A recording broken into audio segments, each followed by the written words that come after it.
क्या पीटीआई को हुकूमत से कुछ मिलेगा, जुडिशल कमीशन बनेगा अगली मीटिंग के अंदर? एक मिनट जी, देखें इतनी लंबी चौड़ी बहस आपने कराई, ये मेरी बारी में बार बार बात करते रहे। सर आप मैंने अपनी बात की ना हमेशा, मैंने अगर मुझ पे करेंगे तो मैं उसका जवाब दूंगा। एक मिनट, आप अपनी करेंगे तो मैं जवाब नहीं दूंगा। मैंने इस टेबल पे तरफ इशारा करके कहा मैं किसी खलाई मखलूक की बात नहीं कर रहा, मैं इस टेबल पे जिंदा हकायक की बात कर रहा हूँ, अदलिया की, फौज की, सियासी जमातों की, मैं उनकी बात। ये आपका दीरीना मौक़िफ़ है, ये मेरा मौक़िफ़ है, मैं इससे मुकरा हूँ। इसके ऊपर तबसरा इन्होंने किया, मेरे सवाल पे इन्होंने मैंने कहा कि ना, अब आप फिर बोलने लगे यार, आज आपको मसला है। प्लीज आप मेरे सवाल पे देखे ना, मैंने तबसरा किया, आप उसके ऊपर तबसरा करें। आप मुझे ये ना समझाएं कि जी ये तो लोग मिल जाते हैं, फलाने कर देते। भाई मैं तो जिंदा हकीकत की बात कर रहा हूं। मेरा आपसे कंक्लूडिंग सवाल ये कि आप समझ रहे हैं। अच्छा मेरा एक सवाल है, राना साहब आपने प्रोग्राम आप अपने प्रोग्राम में कर लीजिएगा, आप अपने प्रोग्राम में कर लीजिएगा, मैं उनको सवाल का जवाब हमले से प्रोग्राम का आगाज किया आपने किया, उन्होंने सवाल किया, मैंने जवाब दिया। मैंने एक टेबल की बात की, आपने उसको मेरे ऊपर बना दिया कि मैं किसी के मेरे मौजूद का कसूर है। मेरी हमेशा से ये राय है, मैंने आपके सामने रखा है, मेरी राय प्रोग्राम टू प्रोग्राम नहीं बदलती, एंकर टू एंकर नहीं बदलती, फेस टू फेस नहीं बदलती। 3 दफा बात की तो फिर मैं मुसलसल ऐसी ही बात कर रहा हूं। प्लास्टिक का तो नहीं बना कि आप 3 दफा मुझ पे कहेंगे। आपने मेरी बात के ऊपर तबसरा किया। आप मेरी बात में तबसरा करें ना, मेरी जात पे नहीं किया। आपने कहा एक दूसरे के बारे में आपने जवाब दिया, आपने कहा ये साहब हाँ, तो आज जब आपने मेरी बात के ऊपर मुझे समझाने की कोशिश की कि मैं आइन और कानून, एक मिनट, आपने ये कहा कि इस कानून के ऊपर ना बात करें, ये पाकिस्तान की आइडियल जमहूरियत होनी चाहिए, ये इस तरह की बात है। तो यार मैंने भी तो अपनी बात कही ना, मैं हकायक पे बात कर रहा हूं। आप दोनों बहुत नामवर साफी हैं, मैं इस टॉपिक से आगे निकलना चाहती हूं। कहा कि कल आप कुछ और कह रहे हैं, आप प्लीज एक एक सवाल का जवाब दे दें, मेरे पास वक्त बहुत महदूद है। एक तो राना साहब अंदर की खबर ये दीजिएगा कि इमरान खान साहब की जमात के मुख्तलिफ बयानिए हैं कि खान साहब को कोई ऑफर हुई या ना हुई। आज आपसे हम जानना चाहते थे कि आपकी खबर के मुताबिक बैरिस्टर गौर कहते हैं कोई ऑफर नहीं हुई उनको बनी गाला शिफ्ट करने की, खुद खान साहब कहते हैं 2 बार हुई, इसमें कोई हकीकत है? और अगली मीटिंग में पीटीआई को जुडिशल कमीशन मिलेगा या इनकार समझा जाएगा? खान साहब ने एक दिन कहा कि बुशरा बेगम किसी से बात नहीं कर रही, झूठ बोल रहे हैं लोग।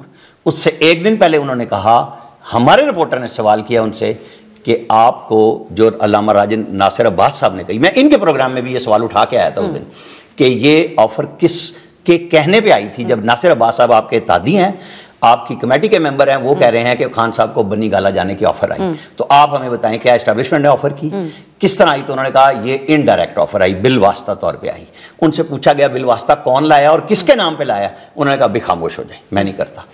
दूसरे दिन बेगम बुशरा का कहा, तीसरे दिन कहा कि कभी किसी से बात नहीं हुई। खान साहब का अपना कोई मौकफ नहीं है, उनका मौकफ एक है कि मुझे दोबारा लाड में ले फौज, मुझे दोबारा इक्तदार में दे, इसके अलावा कोई मौकफ नहीं। ये पब्लिक की कहानियां छोड़ दें। अच्छा, आपके पास कोई खबर है ऑफर के हवाले से? मुतजाद किस्म की इत्तलात हैं, कोई कहता है नकवी साहब के जरिए, लेकिन खुद बैरिस्टर गौर साहब आके कहते हैं इस किस्म की कोई बात नहीं हुई। नहीं जी, उनके अपने लीडरान उनको जाके ऑफर्स देते हैं। और कल मेरी हामिद मीर साहब से बात हो रही थी और हामिद मीर साहब ने कहा कि जहां पे मुज़ाकरात हो रहे थे, नकवी साहब ने 3 दफा कॉल ली, लेकिन एक दफा भी कॉल प्राइम मिनिस्टर हाउस से नहीं ली गई, कोई लाइन नहीं ली गई। तो मेरे ख्याल में उन्होंने तो ये कहा कि जो मुज़ाकरात हो रहे हैं उसमें हुकूमत भी शायद उस तरह ऑन बोर्ड नहीं है। तो कहीं ना कहीं बैकडोर चैनल्स से राब्ते हो रहे हैं, बुशरा बीबी का नाम भी आ रहा है, दीगर लोगों के भी नाम आ रहे हैं, तो कुछ ना कुछ तो चल रहा है। जो सामने आपको नजर आ रहा है कि सिर्फ कमेटी में हो रहा है, मुझे ये लगता है, मैं भी रॉन्ग हूं, कि कहीं ना कहीं पीछे भी पसे पर्दा भी कुछ ना कुछ पेश रहा। और ये भी फरमा दीजिए, अब आपके ये जो 31 जनवरी की तारीख से अब बात, अगली मीटिंग कोई फैसला साज कहा जा रहा है, सो कुछ हासिल होगा पीटीआई को? उनको कोई इशारे मिले हुए हैं इस किस्म के?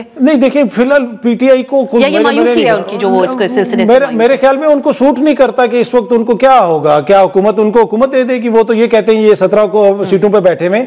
तो मुझे ये लगता है कि ये मामला इसी तरह चलता रहेगा और वो कोशिश करेंगे कि मामला जो है थोड़ा सा सियासी तौर पे गर्म ही हो। अगर आलमी सतह पे आवाजें आ रही हैं, आगे पीछे लोग तनकीद कर रहे हैं, अगर यहाँ पे सारा कुछ सेटल हो जाएगा फिर तो उनका पूरा नैरेटिव ही बैठ जाएगा। तो मुझे नहीं लगता कि इन मुज़ाकरात के नतीजे में हम ये देखेंगे कि जी ये सारी चीजें सेटल हो गई हैं, बस ये इसी तरह मामला चलता रहेगा। साहब, इस पे आप भी कहिएगा, एहसन इकबाल साहब ने भी कहा, जो एक चीज ये डिमांड करते हैं असीरान की रिहाई, कि 9 मई या 26 नवंबर के जो वाकयात है उसमें हम क्या कर सकते हैं? उन्होंने कहा कानूनी मामलात हैं तो हम ऑफर ही क्या कर सकते हैं? यही होगी बात या हुकूमत फिर भी इंगेजमेंट रखेगी? देखिए, बहुत सारी सैकड़ों गिरफ्तारियां जो हैं वो जमानत में और रोबकार में बदल के घरों पे जा चुकी हैं इन मुज़ाकरात के बीच में। ये बिल्कुल इन मुज़ाकरात के साथ साथ रास्ता सियासत का बन रहा है और उसके अंदर तमाम लोग इन्वॉल्व हैं। ये आप कह दें कि शहबाज शरीफ और इस्टेब्लिशमेंट से अलग अलग कोई बात हो रही है, या पीटीआई के लोग उसमें शामिल नहीं है, पीटीआई के भी लोग ऑन बोर्ड हैं, पीएमएल-एन भी ऑन बोर्ड है, जरदारी साहब भी ऑन बोर्ड हैं और इस्टेब्लिशमेंट भी ऑन बोर्ड है, कि सब चाहते हैं कि जो इकोनॉमिक रिवाइवल का रास्ता बना है वो निकलता चला जाए। रुकावट कौन बनेगा? अल्टीमेटली इमरान खान।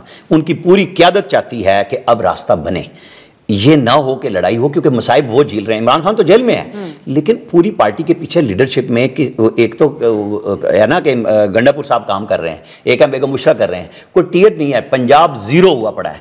सबको पता है कि जितनों ने फिल्में बनाई, सलमान अकरम राजा हों या मोटरसाइकिल पर बैठने वाले लतीफ़ खोसा हों, इनमें से किसी ने कोई बंदे इकट्ठे करने की कोशिश की कि हमें अरेस्ट ही कर लो? आपको कोई नज़र आया ग्राउंड पर? नहीं। ये सारे चाह रहे हैं कि रास्ता बन जाए। अब खान साहब की आखिरी उम्मीद वो ओवरसीज़ उनके चैप्टर है जो इन्वेस्टमेंट $1 मिलियन कर चुका है ट्रंप के ऊपर, उसके ओथ पे है। उसके बाद उनके लिए क्या मैसेज आता है? मेरे ख्याल में, मैं बार बार कह रहा हूं, हमारी इस्टेब्लिशमेंट और गवर्नमेंट का बड़ा इम्तिहान होगा। पहले तो खुद ट्रंप का है कि वो इनके लिए कितना जोर लगा सकते हैं, और फिर जब मैसेज आएगा तो जवाब मैं और आप सब मिलकर सुनेंगे ना और देखेंगे। क्योंकि ये मेरा दावा तो नहीं है कि ये मानेंगे या नहीं मानेंगे। जिनका दावा है, जो हुकूमत में हैं, जो एब्सोल्युटली नॉट की बात करते रहे हैं या आज कर रहे हैं, ये उन सब का इम्तिहान होगा। लेकिन एक चैलेंज होगा, आप समझते हैं? मेरा ख्याल है कि अगर मैं ये कहूंगा कि चैलेंज नहीं है तो मैं सरफे नजर करूंगा ना। चैलेंज तो है, दुनिया में आपने रहना है, लेकिन जो ट्रंप काम यूरोप के साथ कर चुके हैं, जो अरब में कर रहे हैं, वो सब अपने लिए भी बड़े मसाइल पैदा कर रहे हैं। इतना आसान नहीं होगा उनके लिए, और चाइना खामोशी से नहीं बैठेगा।